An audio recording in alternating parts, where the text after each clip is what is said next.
one chair. Duck, duck, goose.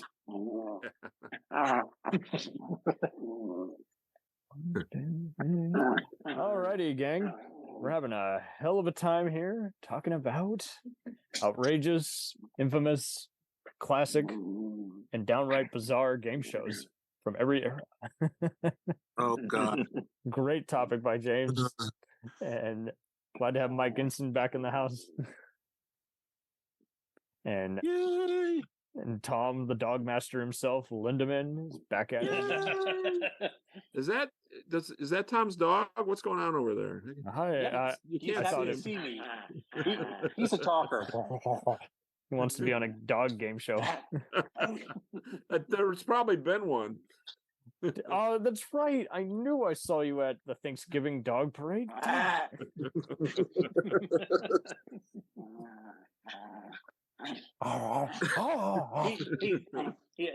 He's chiming in. He sits next to Puppy Bowl.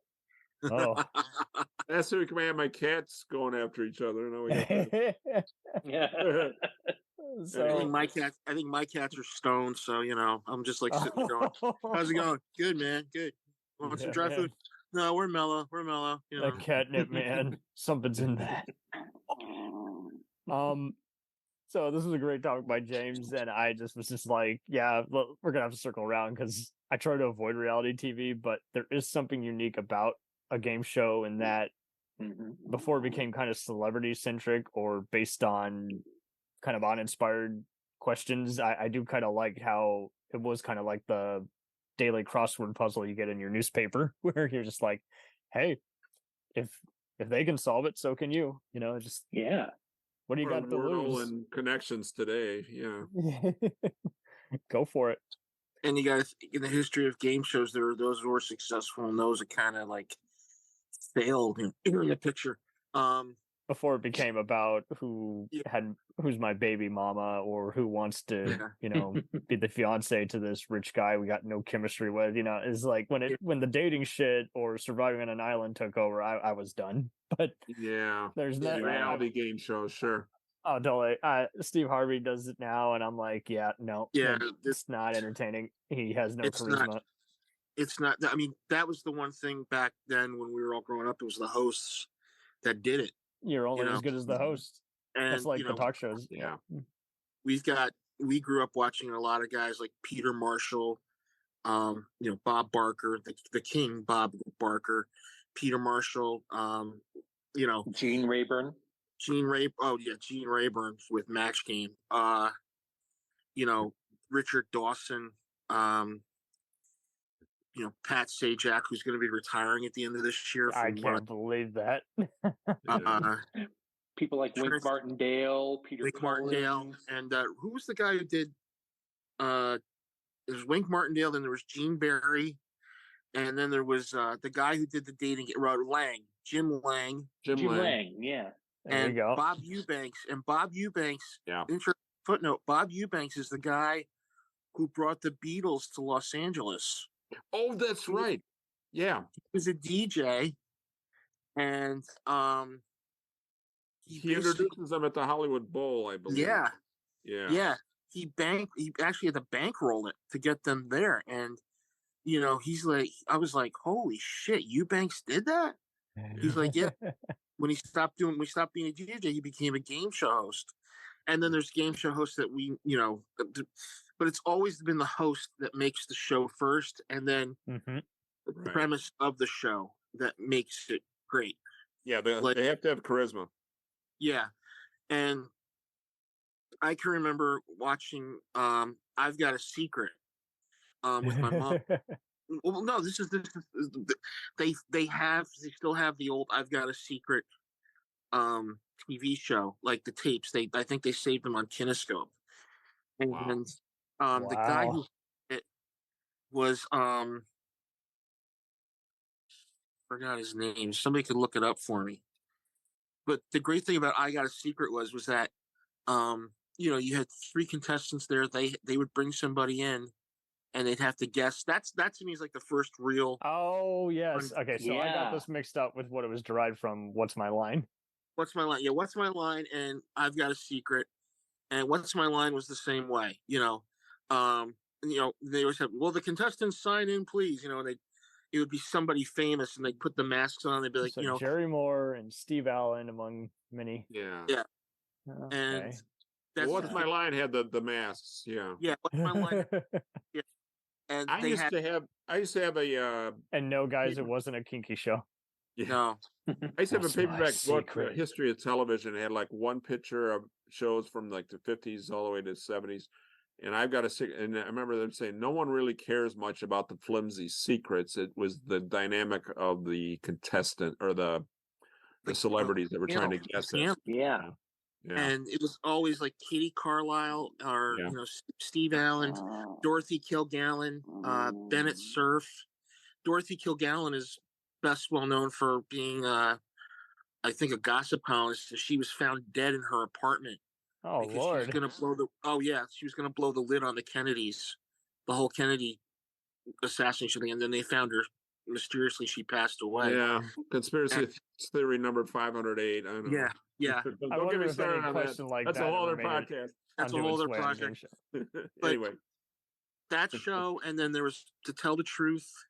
I've got What's My Line? I've Got a Secret, To Tell the Truth. Ernie Kovacs had a game show called what was it called? Shit, I just had it on the tip of my tongue. Take a Good Look, which was kind of like he this is how he got involved with Dutch Masters. Take a Good Look. Okay, yeah. Take a Good Look, and his thing was he would do 3 clues for somebody, and you had to guess who they were. And the panelists he had on were cool. It was like Hans Conried, Cesar Romero, Edie Adams, Janet Leigh was on one. I think I saw that in a doc one time. Yeah. And then there's the one that Gleason did. Oh, he apologized. I'm sorry, jumping the gun. He apologized for it the next week. You're in the picture. Yeah. It was called You're in the Picture. It ran once. It was Johnny Carson was on the first show. Okay. So basically, the premise of the show was to, those old timey cutout things. Like you would stick your head in, and you'd be like, Yeah. Okay. So what happened was that he does this, and they're trying to figure out what's going on, and it becomes mayhem. And he's like, "Hold it, hold it, hold it!" Yeah, and he's like, and Johnny Carson says, "We're gonna look on this one day and just be like, what the hell are we doing here?" People, their face in the picture didn't know what the picture was, and they had they didn't know what the picture was, and they what's in the picture. I think I remember reading that was on 2 weeks. One, they aired it, and the next week he spent the whole half hour apologizing. So, I think that's actually true. You screwed up when. Yeah, he's sitting there in the studio. The studio's just dark, right? And the audience is there, and he's like, "Cricket." He's like, "Listen, last week we laid the biggest bomb and he was drinking from a coffee cup, and there was booze in the coffee cup. Okay, yeah. And he says, there's always somebody to blame for this. Always somebody to blame. And I kept trying to think who it was. He says, and I realized it's the guy who turns around and says, 'You're on.'" So, but game shows have a darker side too, because there's the Herbert Stemple, Charles Van Dorn, thing with the $64,000 question. 21. It was 21. Oh, 21. Yeah, that's right. Yeah, 21. And that kind of put game shows on the back burner for a little while. There were little ones, that came along, like Make Me Laugh, which was the original version of Make Me Laugh. Oh, okay. There were like little fun game shows, Kids Quiz and all that stuff. Mm-hmm. It wasn't until the late 60s that game shows started to make a comeback. And the first big one I can remember reading about was Hollywood Squares. Yeah. Oh, because, yeah. I miss those. No matter which version you pick, it always had a lot going for it, and no one got hurt. The original version was, the guy who created it was like, okay, we're going to get all these celebrities. We're going to get 9 celebrities, put them in a big stage, and we're going to have them do tic-tac-toe. And the thing is that we're going to ask the celebrities questions. If they know the answer, they've got to get the person to agree with them. Mm-hmm. And I remember who they had, and they had like Charlie Weaver. Yes. Wally Cox. Charlie Weaver was Cliff Arquette. That was Rosanna Arquette's grandfather. Yep. Called Charlie Weaver. Yeah. Charlie Weaver, George Gobel. Yeah. My personal favorite, Mr. Poland. Paul, Rich Little was on there a few times. Stefan Wrinkles. Wait, what was that, Tom? Yeah, I know Rich Little had a few appearances. Yeah. Rich Little, Rosemary, Maury Amsterdam. Everybody Red Fox. Eventually. The new Red version Fox. wasn't shabby either, with Whoopi Goldberg and Gilbert Gottfried just like winning repeatedly. Mel Brooks did some too. Oh, who? Mel Brooks. Oh, Mel really? Brooks did a couple, yeah. Okay. Wow. Oh, I seem to recall that. I remember the Mike Douglas talk show. I think Love he had that, man. Peter Marshall on. And I forget the comedian, but there was a comedian that was on panel. And he was a hyper. He was just really just on a roll. He's really funny. And what is this with you in this game show? Well, you're talking to a bunch of people in an apartment building. What if it catches on fire? Like 3 levels. The set looked like the Rear Window or something, to him. My father once sent a speech he was working on to Mike Douglas's email. And long story short, Mike Douglas was not too impressed by it. So it was both an honor and kind of a punch in the face at the same time. Oh. Wow. That must have been later. Yeah, emails weren't. Yeah, Mike Douglas show was on for quite a few years. Yeah. It was a daytime talk show. But anyway, we're getting away from game show. No, it's fine. But yeah, I remember it was, because then all of a sudden, like that came along, and then that was just so, because I remember people were trying to think, what's Paul Lynde going to say? Because he basically became more a star in that show. Because, he'd always be like, Paul, if you walk into a room and your wall is brown, your ceiling's brown, and your floor is brown, what does that mean? Your maid exploded.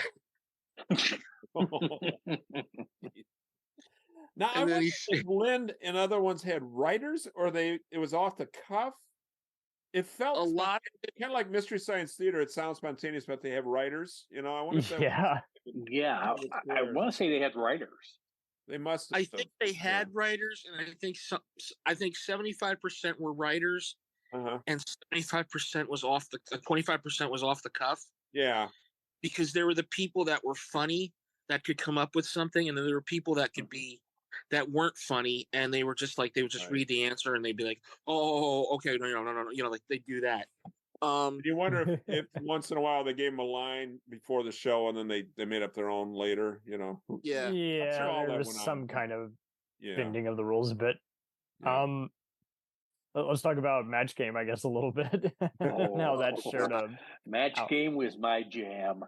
It shared an hour with Hollywood Squares at one point. But yeah, with everybody in our family, John Bowser Bowman. Back and what risque stuff they could kind of get away with a little bit, where you're like, oh, I'm not sure how they're going to respond to that. If Paul Lynde and Charlie, Charlie Weaver and all those guys were the mainstays on, Hollywood Squares, the mainstays on Match Game were Charles Nelson Riley, Brett Summers, Betty White. Yep. Richard Dawson. Richard Dawson too. Yep. Grabbing ass, Richard Dawson. I think job from Family Feud from doing Match Game, because if I can remember correctly, like he was on right after that. I think so. Yeah. There was a pretty big controversy because Richard Dawson and the people who were putting on Match Game were not getting along, and he just took his ball and went on his own way, and it was sad. It's on YouTube. There's an incident. Well, they used to drink on that show. They did 5 in a day. So the Friday show, they were really. No, but there was an incident where Dawson did not match the contestant, but then he insisted, he was thinking what they said, so they should have. And he was just, I think he had a few. And it's on YouTube if you can find it. He has a meltdown on Match Game. It's classic TV. And they aired it. They didn't edit it. It's really it's scary to watch almost. And Gene Rayburn looking at him going, "Okay, all right." Yeah, he was trying to calm him down. You can find it on YouTube. Did this make you guys fans of Charles Nelson Riley, or were you already familiar with him? I know from the Ghost of Mrs. Muir, the TV show. Yep, the Mrs. Muir, Bill. And Puffin stuff? No, he wasn't Puffin stuff. No, was it Lidsville? Lidsville. And then he did Uncle Croc's Block. Okay. And he was, and that's what made him so popular, because he was just, he was just a really funny, witty guy. And, who gives a shit if he was, I didn't know back then, those guys were gay. They were back then it was Confirmed Bachelor or something like that. Confirmed Bachelor. Now, I've heard on another podcast, I won't mention because it may not be true, but he would taunt the other contestants, and they couldn't hear it on the air, but he'd cuss them out while they were talking. Yeah. Was that to just get them riled up? Or? Yeah, I think he was kind of mean. Him and with you, when they were talking. Angry gay man. Oh. Yeah. Well, I don't know if it's true, but it's a good story. Well, he's dead and we're not. So yeah, it's not fair game now. Wait, what's that coming out of the walls over here? I do actually like the new Alec Baldwin version of Match Game. It's not on anymore. Yeah, I caught a few of those. The guests were just a lot of fun because they were just pretty much half the time just pranking him, and he's like, "Oh no, no, you can't draw that on there. We can't air that." Well, getting back to the Hollywood Squares, there was a kids version on Saturday morning for a short while called Storybook Squares. Woo! And I think it had some of the same people, but I swear they made 6 of them and just kept repeating them because I used to like to watch it when I was a kid, and I saw this, they kept repeating them like a Bugs Bunny cartoon over and over. Look at me! Oh, wow! It was also going way back. There's a kids show called Shenanigans. Yes, which was a big game board. Yep. And the kids would walk around in it. And there was WK was the host. Yes, WK. There was this great hardware down the street from us that sold the board game of Shenanigans. You could actually buy it. It was a great hardware. They had games back there going back to the 40s, I swear, when I was in the 60s.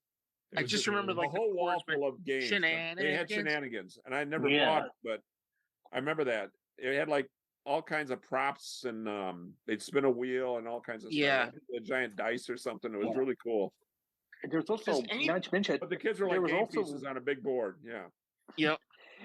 Yeah, Nickelodeon had a bunch of game shows like that too. But there's one on CBS Saturday mornings that I vaguely remember that I thought was a game show. For the life of me, I can't remember what it was. Wait a minute. Was it Junior was it Junior? It was Junior something. It was on. Actually, it wasn't. It was on Genius during the Junior. 70s. No shit. Let me see.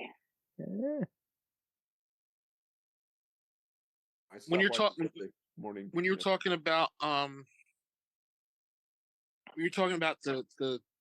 the Match Game with Charles Nelson Riley, him and Brett Summers sometimes go at it an old married couple, but it's not as bad as when we all found out on another podcast that Paul Lynde was a vicious anti-Semitic asshole.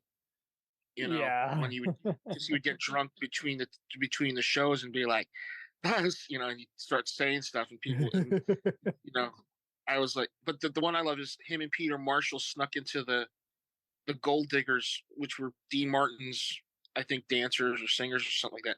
They snuck into the dressing room, and they're walking around there, and Paul Lynde turns to Peter Marshall and says, "Smells like pussy." I think. Yeah, I think. Yeah. But yeah, Wow. I remember Match Game. Match Game was like kind of like at some point. I just remember like they had people on there that I'm like trying to look up. I'm like, oh, they had the guy who was the assistant on Vegas, Brett. What was his name? Jesus, I can picture him. I know what you're talking about. yeah. Or they'd have Fanny Flagg on, or Yeah, you she was know, always good on that. and there's another show that my wife watches called Celebrity Bowling. That's still going? It's no, it's not still going. They have the original shows on YouTube or Okay. Pluto or Tubi, and it's like one week they'll have like Dick Martin and Bob Newhart versus I'm trying to think, Wendell Court, I'm trying to think, like, Dick Martin, and then Artie Johnson versus, and this person. And it's like you're watching, you're like, the funniest thing is the worst bowlers on that game were the Lennon sisters from the old Lawrence Welk show. Mm-hmm. They scored a combined like 100 or something like that. Sad. The best bowler on that show was Roy Rogers. Okay. Roy Rogers could hit a strike like with nobody's business. And then the funny thing is, he's a gunfighter after all. Yeah, or else he'd shoot the pins down, right? Yeah, Right. they had a couple with Don. There was one. It's one of my favorite ones. It's Norm Crosby, Gabe Kaplan, Pat Harrington, and Shelley Berman. Wow, That's awesome. Talk about your comic, your comedians. But you see a lot of people on there. You're like, what were they famous for? And then you look up later, you're like, oh, that's what they were famous for.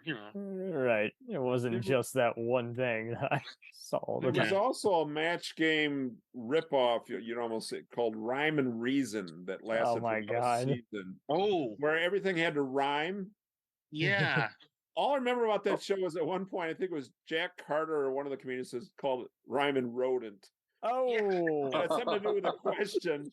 yeah. I think they realized the show was gone down the tubes or something, just Bob Eubanks. I think, God. I think Nipsey Russell was a regular because he always would do rhymes. I think he was like the mainstay of that show. This is before rap music took off. But... Yeah. Yep. I did find that game show appear on Saturday morning on the CBS. It was called Way Out Games. Oh, my Okay. God. Wait a minute. Was that the one with I think the one time the Brady kids were on it? Yeah, athletic competition show. Okay. Yep, it might be that. But Well, they would always tie in the network. The charity would always do tie-ins with their other shows. It was promoted. Yeah. Like, what was the one where in the 70s where they would compete? What was that called? Battle of the Network Stars. Yeah, Battle of the Network Stars. I always loved those. Everybody was on that. Yeah. Always I think it was on ABC. It was all the ABC stars. Back when it was just fun to just see everyone compete. It was all three networks. It was? Oh, so everyone won. Three network teams. So there was the CBS team, the ABC team, and the NBC team. So the one time I remember Bob Conrad got into a fight with Yes. With who? over relay race. Gabe Kaplan Oh, okay. was back Cotter, and then Robert Conrad was on Baba Black Sheep at the time, right? So they're having a relay race, and something happened with the baton or something like that. And Robert Conrad was like, no, they got to be disqualified. They got to be that's not, you guys cheat. You got to be disqualified. And like Gabe Kaplan's going, look, it's just a race. Don't worry about it, And it's like it was fun because you got to see a lot of like the girls back then in like swimsuits. Like, oh baby, what, wow, Joyce. I'm not saying anything, but I'm not saying anything. They had Linda Carter on one, and they said the race went up 200% that one year. It's great to see Telly Savalas, not in any of the field. Just basically playing pool or something like that. Aaron's Angels was on about the same time. Sure. Yeah. It's pretty much when Aaron Spelling got a career. So yeah, that yeah. tracks. I just Oh, finished a great book on 1974 called I can't remember the name of it, but it was though television kind of drifted away after 74. Like Happy Days was number one, Step All in the Family. They kind of went back to the old folky shows again, where up until 74 things got more relevant. And I think that's where you saw like Apple's Way and all that stuff pop up. and that's the Yeah. Jiggle shows came in, and that was after Family Hour was established, then the Jiggle shows arrived. Yeah. Television in the 70s is very interesting. It went through a lot of like every year was almost different approach to what they wanted to show. Yeah. Before it was so apparent that, hey, we had a change in network execs and they want this kind of thing versus that kind of thing. Well, you can thank Mr. Fred Silverman for that stuff, because he was the wonder back then, as I said before. But anybody remember a show called Card Sharks? Yes. Vaguely. I used to watch religiously. My mom, when I'd be home from school or it'd be the summertime, I'd watch Card Sharks. I did not get, and they had the one with the big dice. Remember, they'd roll the dice? I think and so. Dice on a table. And they'd be like, okay, what do you got? You got to beat, I think you had to beat 21, or, it was like high, do you want that to be the high card or the low card? And people would be like, oh, but the high card, or low card, and it was always kind of like, I think I watched that. I watched Sale of the Century. You remember that one? Oh, yes. Yeah. Jim Perry. Yeah. No. Was it Jim Barry? No, it was somebody else. Jim Perry. Oh, Jim Perry. Yeah, Jim Perry. I saw clips of it somewhere. I don't remember where, though. Yeah. Chuck Woolery did Scrabble before he did or after he did. Did he do Wheel of Fortune? He did do Wheel of Fortune. Yeah. So Chuck and he Woolery also later did Love Connection. Connection. Hubba. And then there was that, and then there was my grandmother, after she had her stroke, would sit in her wheelchair, and my mom would put on Pressure Luck. Oh yes, Peter Tomarken. Yes, Peter Tomarken. Oh, is that the one with the whammy? Okay. Yeah. Yep. Sure. But I remember my grandmother would always watch the whammy, and she'd start laughing hysterically, and I'd be like, here's this like 70-something-year-old woman laughing, and I'm thinking she's gonna have like a heart attack or something, because the whammy would be like. Wasn't there a documentary about a guy that figured out the timing of that and he was able to beat it? Yes. He was the post. I think it was on Netflix. Sure. He was a postman, and what he'd do is he would Did he go postal? And then sorry. No, oddly enough, he went UPS. He would get the sequence down of where the whammy was and where to stop. So he went on the show, and I think he won like, I don't know, a couple of grand, and he retired like the all-time champion. And he said later, he's like, yeah, I kind of figured out how to, beat the game, because they were like, all right, you got to retire. You're like winning all these prizes, and nobody's like, can beat you. After like 3 weeks, it was just like, okay, get off the show, piss off. Well, the producers knew when it was going to pop up. It sounds like it wasn't random. He figured out how they did it. Yeah. He figured out the sequence. Sounds like something the Flash would figure out. That's really weird. Meanwhile, in my mind, I don't figure. Wow. Do you remember? Speaking of the 70s, there was a game show short-lived called Money Maze. Oh, and I swear I watched it, and even as a teenager, I'm going, this is seamy.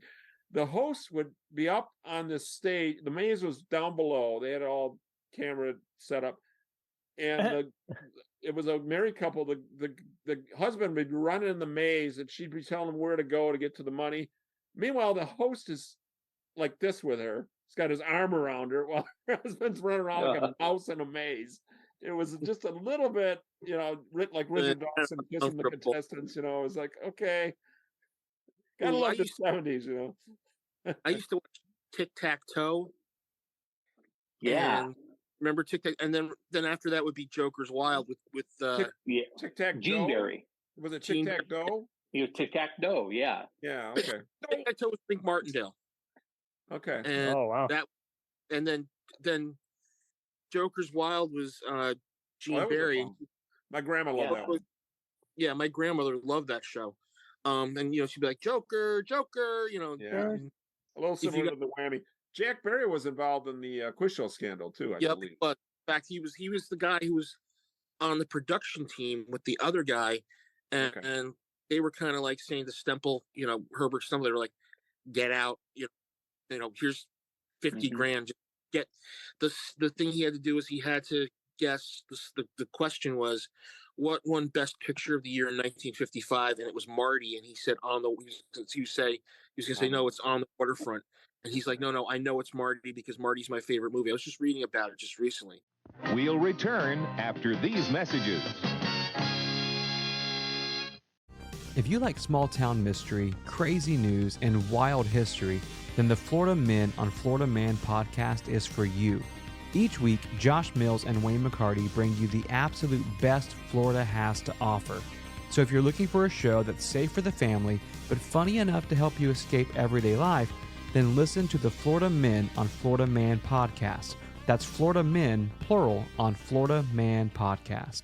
Hey, it's Brent Pope, the host of Breakfast with Brent Pope. You've seen me on some of your favorite TV shows saying things like, give it up, Jimmy, you gotta sink this putt to win. On Breakfast with Brent Pope, I sit down with guests from the entertainment world and we do it all over breakfast. Or should I say Brentfast? Every week on Brentfast, you get inside Hollywood info and tips, great breakfast recs and foodie debates. Most of all, you get the most delightful 30 minutes of your week. So dig in, it's Brentfast time. Listen at Brentfast.com, Apple Podcasts, or wherever fine podcasts are found. The Jacked Up Review Show podcast is honored to be part of the Blind Knowledge Podcast Network. Join anytime, talk the talk, and enjoy yourselves. There's something enlightening for everyone with this crowd of cool cats. Check them out.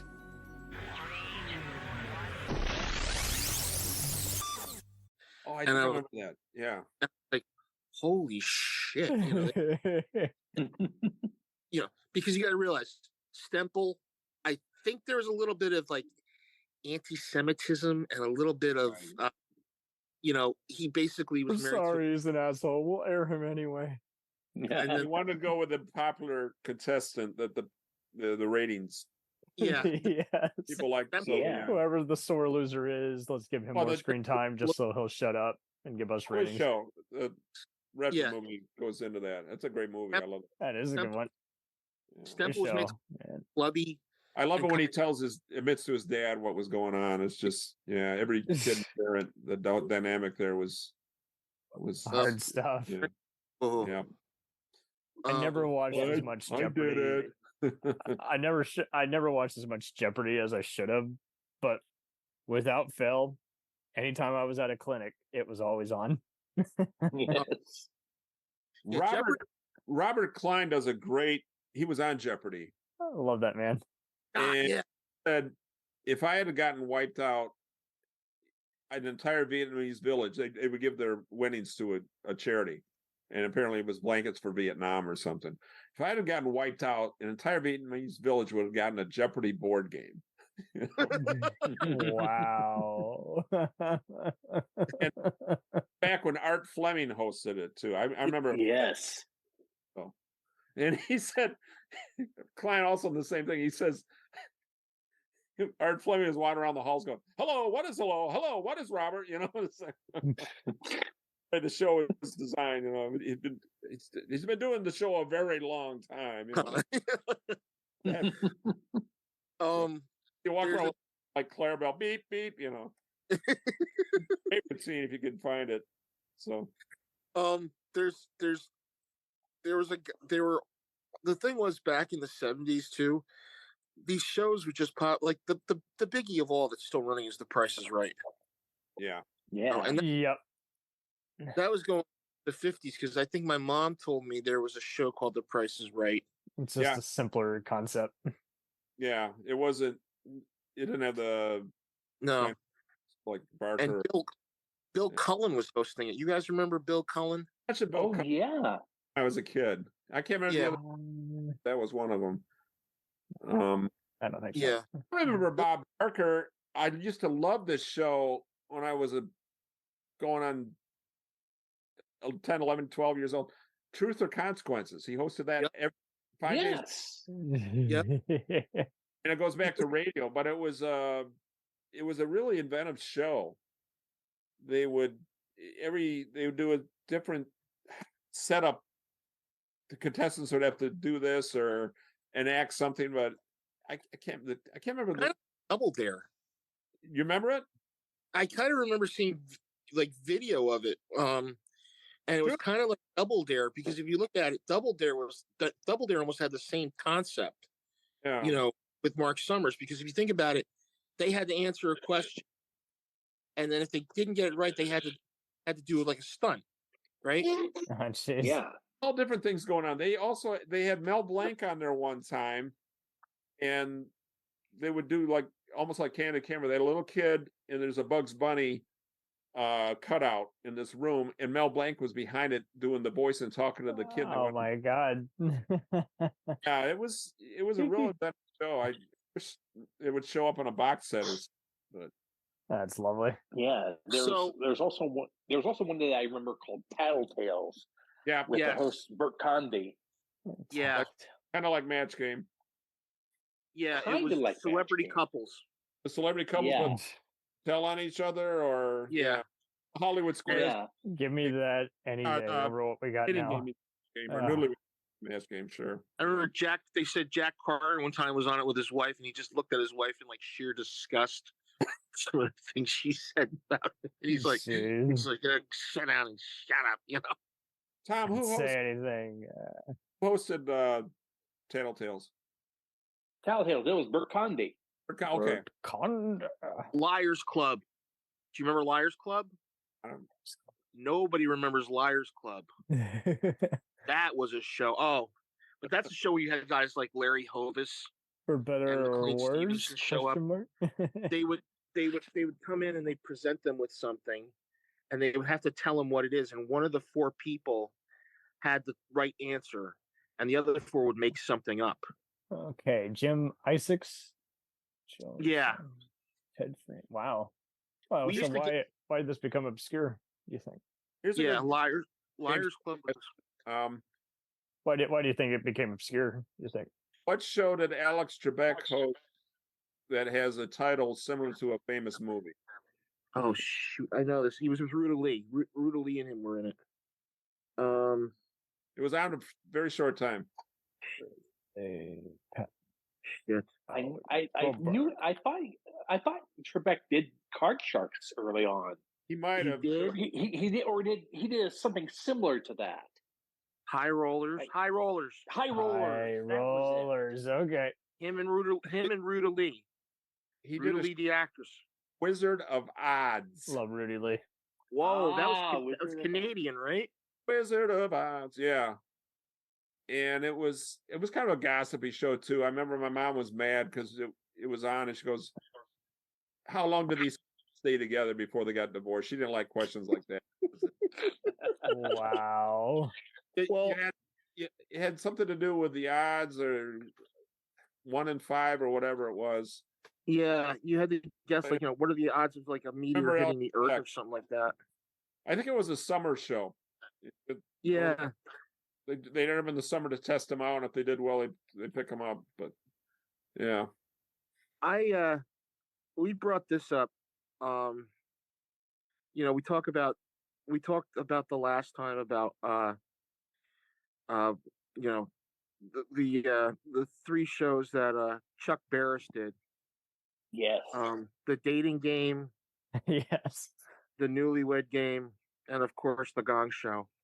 Oh man, and the marriage ref was such a take on the Newlywed. Yeah, the Dating Game is famous because a lot of people appeared on that before they became famous. It was pretty much almost the equivalent of when you see a stand-up comic on Carson or Letterman. Yeah, like, you made it. Yeah, you're on primetime TV. The funny thing I love, there's 2 things about that. Andy Kaufman was on it one time, and there's a story that is true that there was a serial killer on that show. Oh, that's right. Randy Akala. He was a photographer. Oh my And he god. won the date with the girl, and the date turned him. The girl turned him down because she thought he was a real creep. And it turned out later he was like some serial killer, Man. and he was caught. He was caught later. But the dating game was kind of like the thing was just so silly to hear. Like Bachelor number one. If I was a drink, what kind of drink would I be? And it was like, oh Jesus Christ! Oh my god.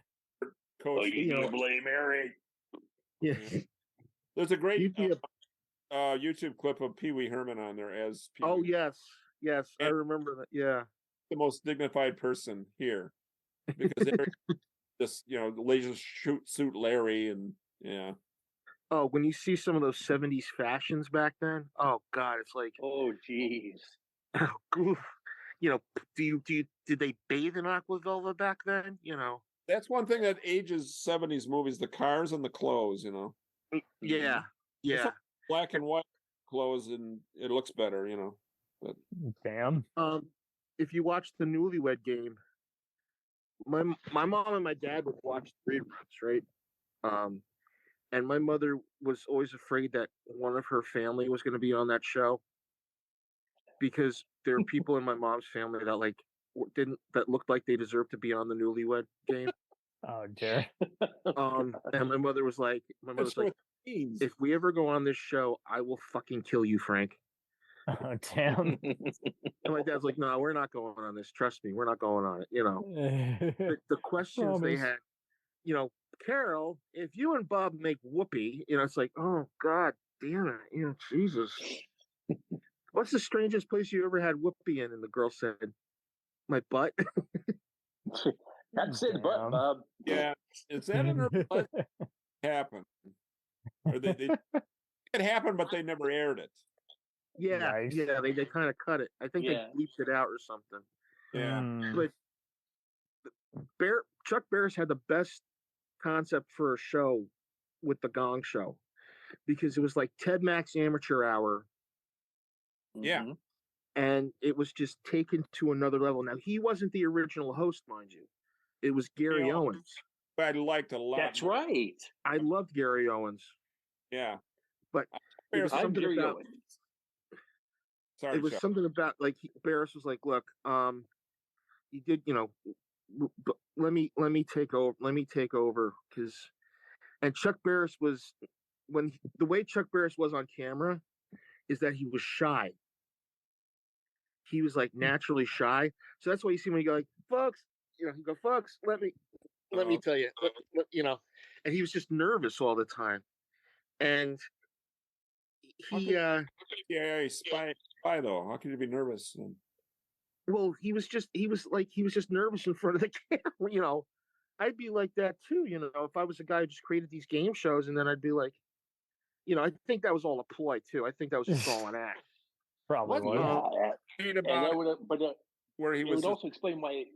It would also explain why he always used to wear his hat down low enough so it covered his eyes. Yeah. Wild. I take it you we guys. thought it was the drugs. Did you guys watch a lot of Make Me Laugh growing up? Yes. Yes. Yeah.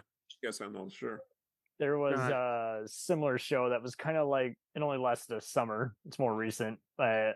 It was supposed to star Daryl Hammond, and I guess he couldn't make it, or they reworked it, and they got Dana Carvey to host it. And it was literally a mixture of Make Me Laugh and Whose Line called First Impressions.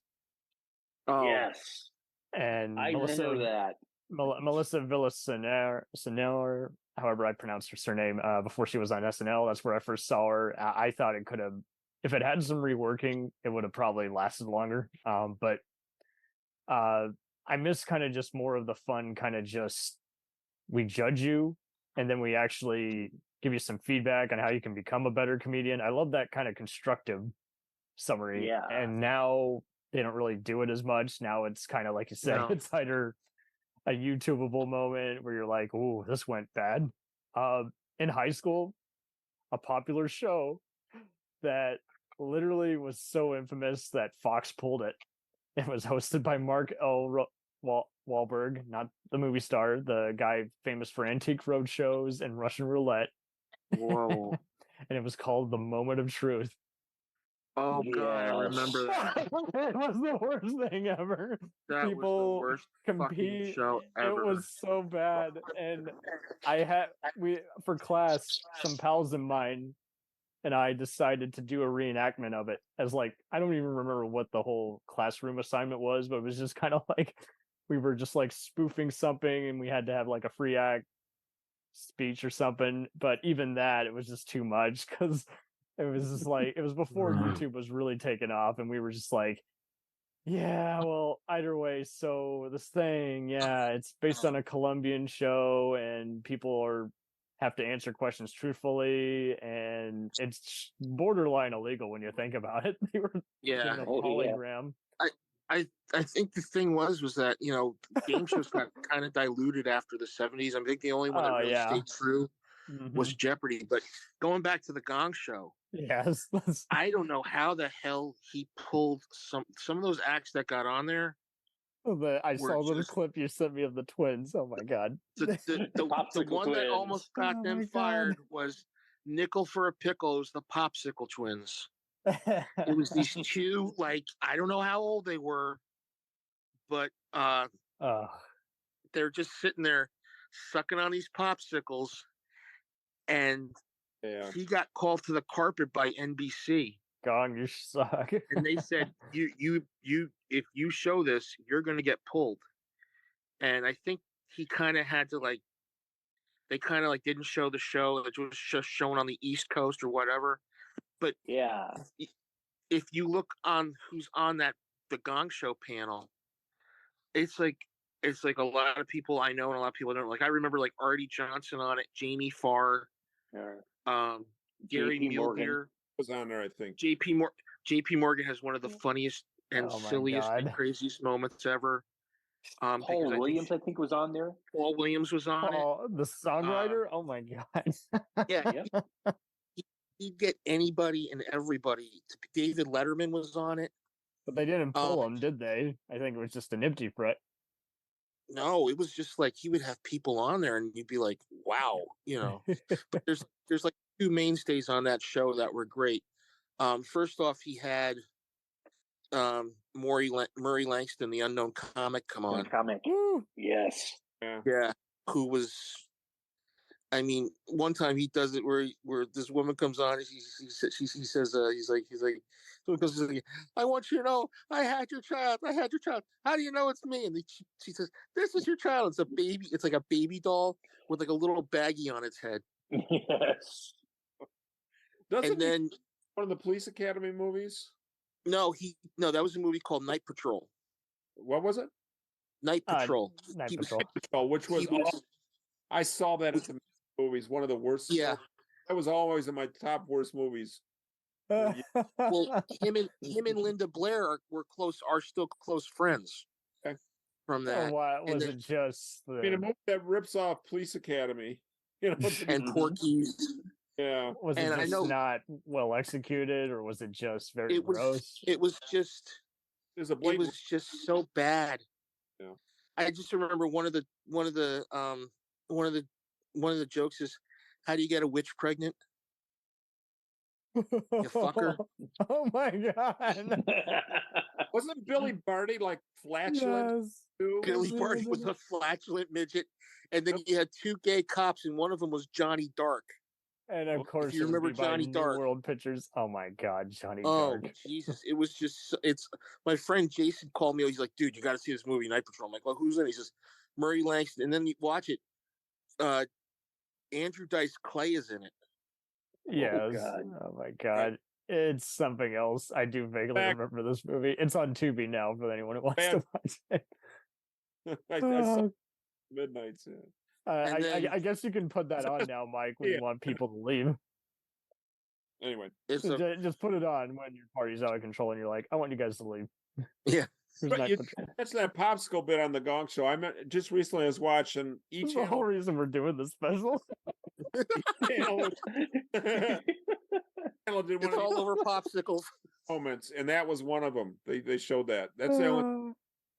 And it's so funny how they were so angry now, and yet they've shown it in movie bloopers and TV show bloopers. since Well- then, and no one's batted an eye. So it's just like you have to be there in that moment to just kind of witness people getting cringy and Well, the best part of that show would be like he would be like, "Ladies and gentlemen," and you hear the band go dun dun dun dun dun dun dun dun dun dun dun dun dun dun. That's only one thing. Me, G, the dancing machine.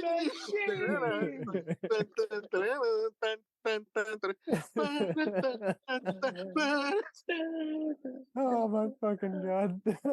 Oh Jesus! Me and my friend Randy, we'd be in class, and I'd be like, dun dun dun dun dun dun dun, dun. And we'd start going dun dun dun dun dun. Dun. Teacher would be like, "What the hell?" shit. Oh, we were just watching reruns of The Gong Show. The Gong Show? You should be studying. No, we're gonna do this. No. Dun, dun, dun, dun, dun. Oh my god! They were studying this in this late 70s, Oh, late 70s culture. you can't make this shit Oh up, man. God! Oh, They'd always do this one bit. Sometimes they'd be like, he'd go, Chuck Berry would go like, "Ladies and gentlemen, we got an act for you. So good, so good." They played the standing room only crowds. Ladies and gentlemen, I give you, and he'd say the name, and the curtain would pull back. There'd be Maury Amsterdam with his cello playing. oh my god! It's so bothered me. Guys, and the Gong Show really lame too. It was part of the joke. Wasn't it a $25 gift certificate or something like that? I think Yeah. so. Yeah. Like Yeah. $3.35 or something like that. Well, how much was it? It was like $19. You know, you just got a really stupid amount for being on the Gong Show. I could go and- to McDonald's now. Yeah. And the funny thing was, who he had introduced it. He had his daughter introduce it. His daughter introduced it, and then a couple of times he had Thora Birch's mom, who was an adult actress. Oh my god! Oh yeah. Introduce it. So one time I was watching it like, you know, when I was in high school or something. This is like what 90, like, you know, they were doing the reruns and stuff. And I get this Carol movie Connors, for called those who want to know. Yeah, Okay, Carol Prince, go seek her out now. and I'm like, oh, okay. So I get this movie. Can't, you know, I get renting an adult movie. I'm like, oh, Candy Goes to Hollywood. Okay, let me see this. Like, I'm like, holy shit, that's the woman from the Gong Show. And they do a thing about the Gong Show in the movie, and I'm like, you know, Chuck Barris must have been like, yeah, I've seen Yoko sing, but this is something else. Yeah, no. Yeah. But the strange thing was he did a movie called The Gong Show movie later. Oh man. Yeah. I didn't was- know that one. Yeah, it's like one of those movies that kind of like came out and then disappeared. And all I remember is my father was like, I told my dad, I said, I want to see the Gong Show movie. I'm like 5, 6 years old. He's like, you're not going to go see it. I said, why? He said, you're not going to go see it. And then one night I was like, oh, the Gong Show movie's on cable. I went to watch it. I was like, this is the ultimate piece of shit. Terrible. This is like, it's Chuck Barris, you know, something with the show or something. I'm thinking to myself, this is fucking awful. Wow. I'm glad they never did the Newlywed Game movie, or, you know, Oh man. the dating game movie, you know. But yeah, Clue. Well, that was Yeah. a board game. Yes, it was. Monopoly was a short-lived game show. Or did they just bring Yeah. it? Yeah. I remember watching. That was another summer show. wait, It is. There was a short time we were when run game shows at night again. I can't. It was a long time. yeah, Monopoly was one. we're skipping. It I didn't. think didn't they do? I keep thinking they did Mousetrap for some reason. I think they Oh. did do Mousetrap. Let me see. Game show. the But thing about we're leaving out the on building the mousetrap than actually. seeing Yes. Okay. it was- yeah. Mousetrap. We're They've been leaving out talking the about one that- redoing it for a while. I don't know why. We're leaving out the one that can never die. The one show that can never ever die. And that is. The $25,000 pyramid. Dollar Pyramid. Oh my yes. god. it was Yep. gonna. That's the one I've been forgetting. Yeah. Did you see the one where Shatner was on it and they had extra time and he was jumping seat to seat, giving him then jumping and giving the answer, and then they the display things around. He was good on that kind of thing. Well, he was like one of the best guys to have on that show, because I remember he would come one week they think they did Dick Clark.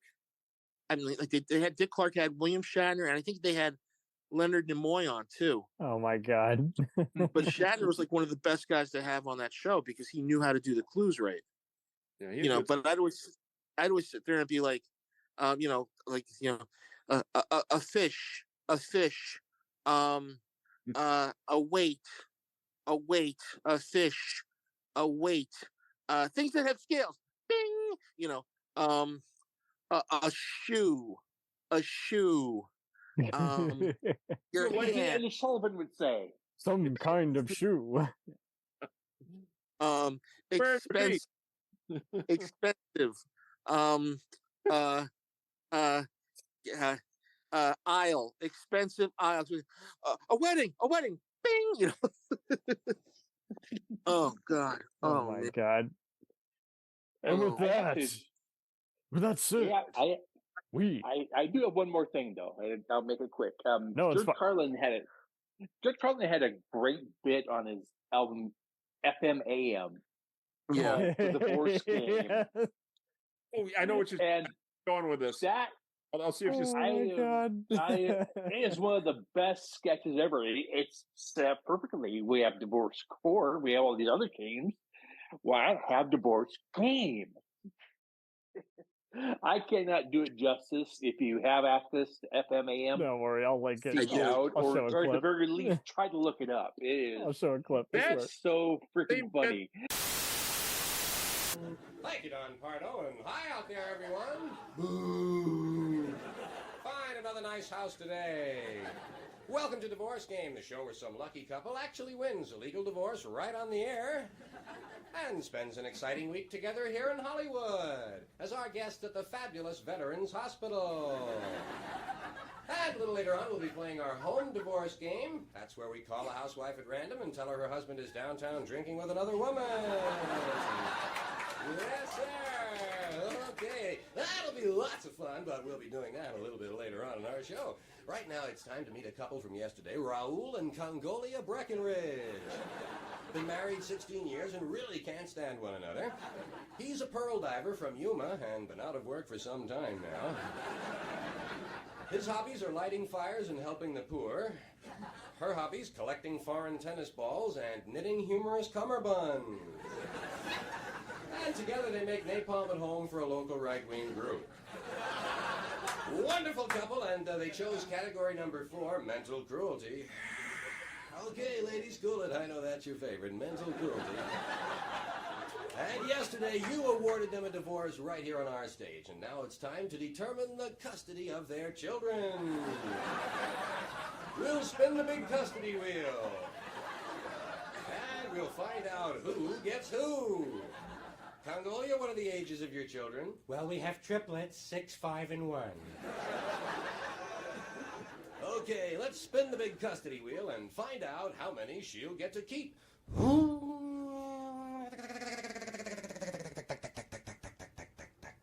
None! You don't keep any. Mr. Breckenridge gets all the children. How do you feel about that, Mr. Breckenridge? Do you think we could let her spin that wheel one more time? No, the decision of the wheel is final, and now it's alimony time. Okay, cool it, ladies. Alimony time. Yes, sir. And as you know, we like to be just as fair as the courts in awarding alimony, and so we use the alimony dartboard. Congolia will throw 3 darts to determine her weekly alimony. Oh, yeah. $1,550 a week. That's a new divorce game record. And I recall from Mr. Breckenridge's card, he only makes $1,500 a year. Well, we'll see him soon on our new nighttime show, Jail Game. Stay tuned for Sue Your Neighbor. And You Bet Your Parents. Doesn't he have a woman contestant and she doesn't know the answer and she goes, "Oh Christ." Oh, yeah. It's on there too. Congolia. Congolia, yeah, Congolia. And then they go through the whole thing, and then at the end, you won a grand prize, a 1973 Chevrolet Corvette, and she said, "Oh Christ, we already have a small car." I loved on Celebrity Bowling they gave away I think it was a Pinto or something like that because they went from the big ass car to the small ass car because and I love they had Howard Jan Murray on, and he says, "Listen, to get the gas, I'll start up Treasure Hunt again." Oh my god! Oh, just But insanity. I don't even know. It's like the networks are too afraid to still offend people, even though a lot of people will be more likely to tune in if something shocking happens. Oh yeah, Mm-hmm. I think that's the thing. I think when J.P. Morgan showed her breasts on TV, and it was like kind of like a quick cut, and you saw her with her shirt off, and everything went. And all I remember, you see a picture of Gary Mulder going like, "What the hell did she just do?" And the thing I always said about game shows back then was that, you had it where they played, by the rules, and then you had the ones where they were kind of like, all right, let's just have some fun because we're just, we don't give a shit what happens. I mean, you look at Hollywood Squares and you look at Match Game, you're like, oh yeah, I have fun watching those. But if it was something like, like some show that was only like the Gong Show was just wacky beyond belief. Still have, is it Gene the dancing machine? Gene the dancing machine. Yes. Yeah. Or you were doing that earlier. Yeah, we were doing that earlier. Yeah, and he was actually, I think, a camera guy on the show, or he worked on the production staff or something like that. And Chuck Barris was like, "Hey, listen, yeah." He's like, you want to be on the show?" He's like, "Yeah." He's like, "Well, what do you do?" He says, "Well, I dance." He's like, "Oh, okay." So Chuck Barris actually he got sick, and Chuck Barris took care of his like medical bills and stuff. Because that's how good Chuck Barris was. He was rich, and he's like, they did a thing about him. And he's like, yeah, Chuck Barris, when I got sick, he took care of my medical bills and stuff like that. And I was like, holy shit, I thought they got this guy off the street. No, he was just like this guy. He was just goofing around. And they're like, no. Mm-hmm. He worked on the show. Yeah. Rodney Allen Acala, that's his name. The guy on the dating game. Rodney Allen Acola or something like that. And he looks like a creep, Probably is. But yeah. I mean, further ado, we'll keep spinning the wheel. We'll keep finding ways to curse, and we'll find the nuttiest, craziest, and most demented stuff that just can't be done now. Yeah. Or should it? Oh, I think like you said, we just knew this was gonna be a two-parter because we're just always remembering very similar. Yeah, we're just going off. I mean, this is a jam session, and Once we can't stop. We're hitting the middle. We're hitting the middle. We're hitting the middle 8 right now. Name that tune. Name that tune. And by the way, can you name the future America's Sweetheart who was on Name That Tune? Julia Roberts? No. In the morning, in the evening, and we got fun. Oh, Regis, I didn't know you'd be here on the cruise. Kathy Lee Gifford. Oh, okay. Wow. Her name was Kathy Lee Epstein. Ooh. Yes. Kathy Lee what? Yes. Kathy Lee Epstein. Epstein. Wow. Oh my God. I saw that, and I was like, are you fucking kidding me? Because and she was I think she was on Hee Haw. And yeah, she starts out on Hee Haw, then she goes over to Name That Tune, and it was always like, I can name that tune in one note, and my father would be watching and be like, you schmuck, you just blew it here.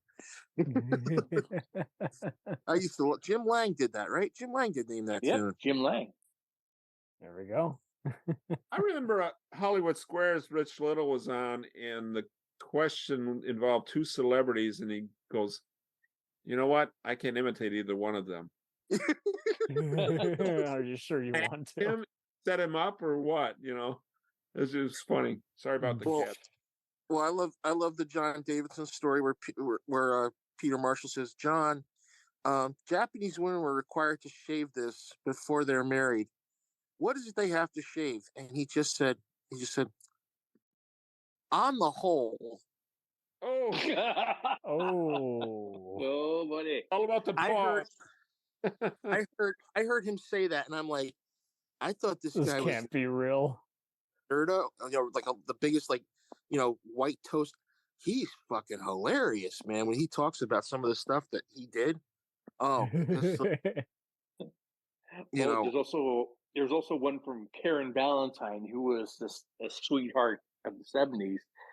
Her question was, why is the booby bird called the booby bird? And her answer was, because they have big feet. Tubular joy. Can I just say something? I had the biggest crush on Karen Valentine when I saw her on Room 222. Yeah, a lot of people say that first crush. I'd have to go with Lindsay Wagner, Bionic Woman. Oh, hey. Yeah. I think it would be a cross between either. I always like it would be her or Wendy Jo Sperber. No, no, yeah, it was probably Karen Valentine or who was it on the Bugaloos? Caroline Ellis. If you remember the Bugaloos. Yes. I knocked my Miami Vice box set over. Hey, there you go. Sorry to interrupt. Bugaloos? I remember that. The Bugaloos. I remember the theme song. Yeah.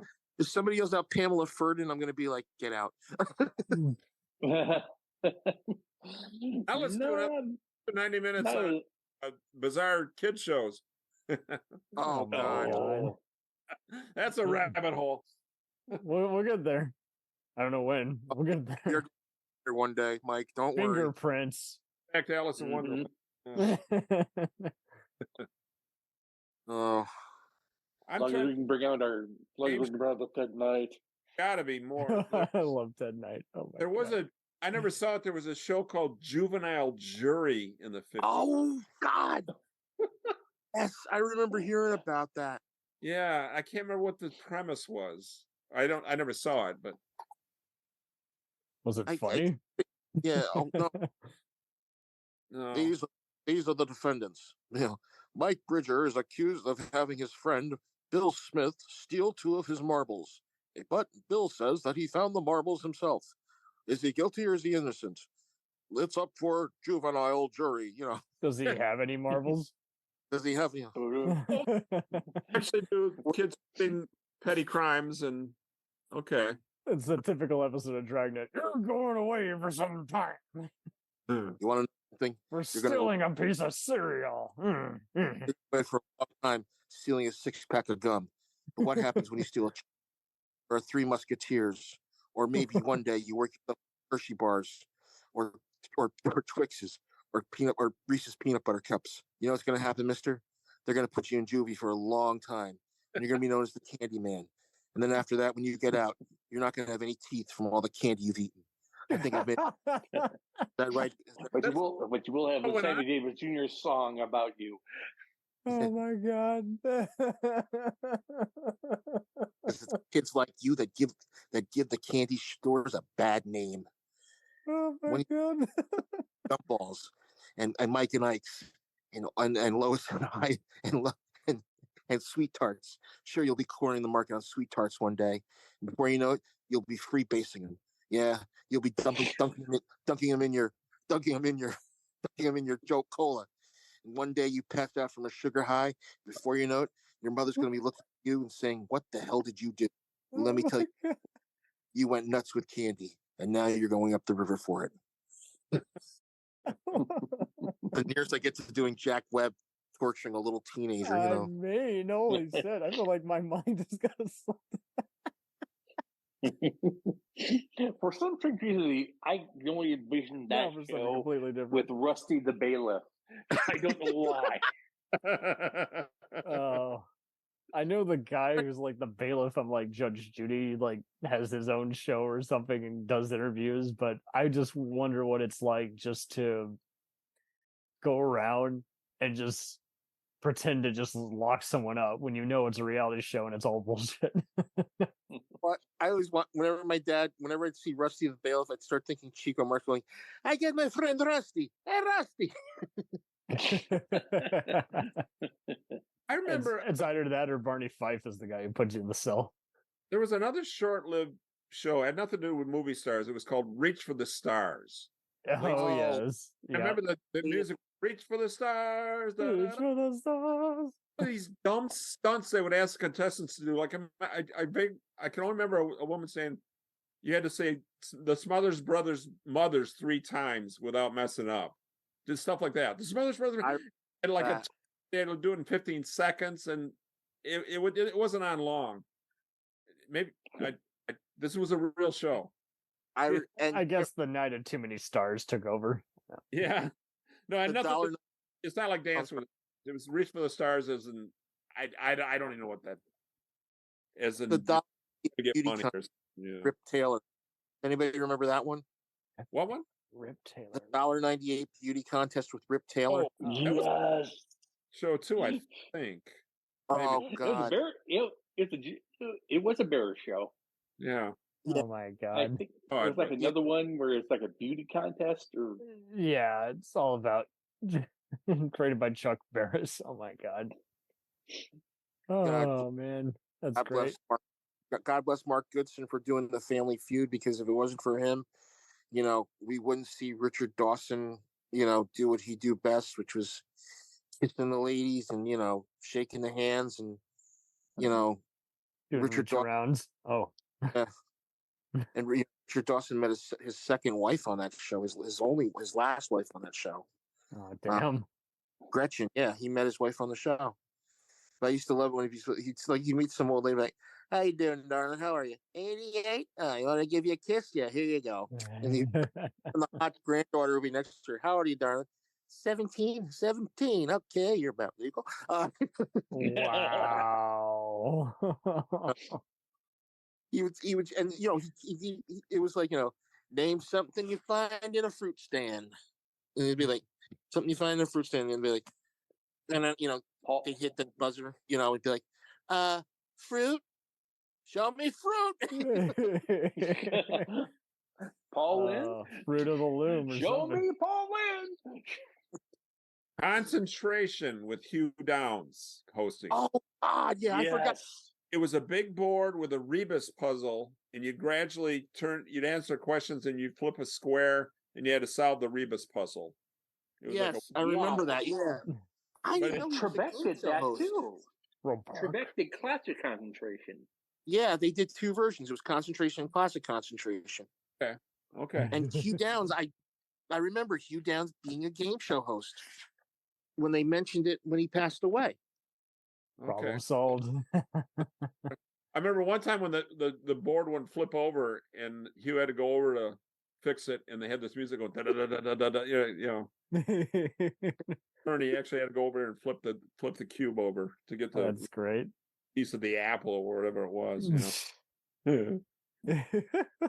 It's funny stuff. Stuff that you just wish kind of could still exist, but how do you even market this? How about Password? Oh yes. Password. Oh yes. That was always been some version of that. There's that Great Odd Couple show when they go on there. Yeah.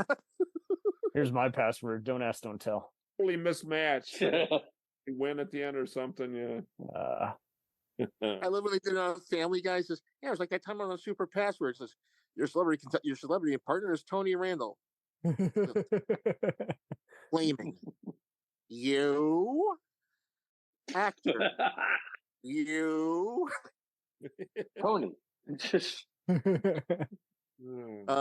Person. You. Oh. It's crazy, crazy shit. The big password at the end was Quincy, and he didn't even know it. It's like what medical TV show. Oh God, what is Quincy, I was looking at man. what was it? Quincy. Oh jeez, I should have known.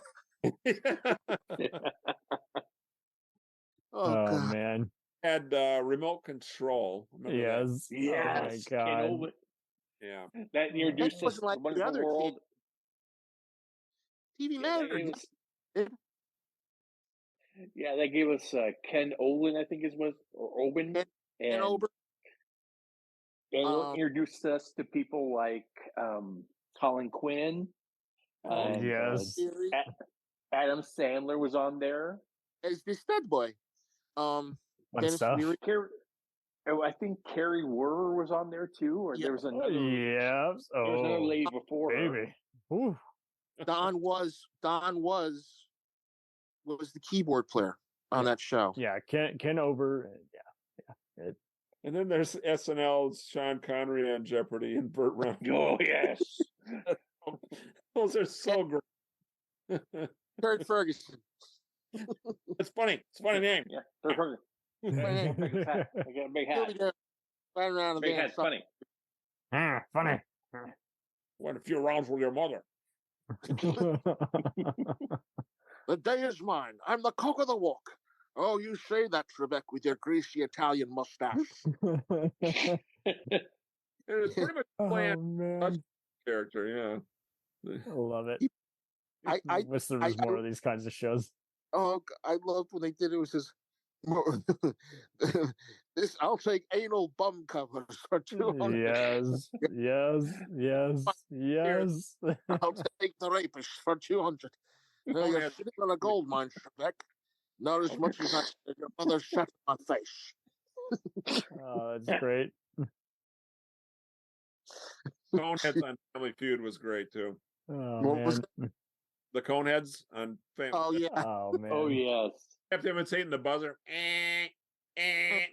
Like, Jeez. I can't remember. I don't remember Bill Dawson hosting that or. Oh, Bill Murray was doing Richard Dawson, I think. Bill Murray was doing Richard Dawson, and it was Steve Martin, John Belushi, and Gilda Renner as the one family, and they were part of. He's a romaine lettuce salesman, and she makes this comment about, oh yeah, we have plenty of RLTs in our house. What? Romaine lettuce and tomato, and he just looks at her and goes, "Oh, that's great," you know. And John Belushi keeps screwing up. He's like, "I told you not to say that." Oh my God. I gotta check out. I've got the first 5 seasons on DVD. I gotta watch those again this over the winter. Oh God, yeah. I have to go through those. I have to go through those. Really bizarre sketch on almost every episode. Just always. No one was told him no. Under their stairs or some weird. Yeah, wasn't really off the wall. I think there was some chemicals on the set. Oh yeah, I know that.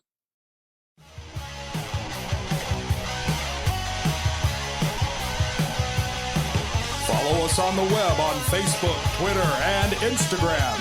The podcast is available on Podbean, Spotify, iHeartRadio, Anchor, Apple, and anywhere else podcasts are available. Feel free to review our show and leave comments on any of those sites. Thanks a million for listening. It's a jacked up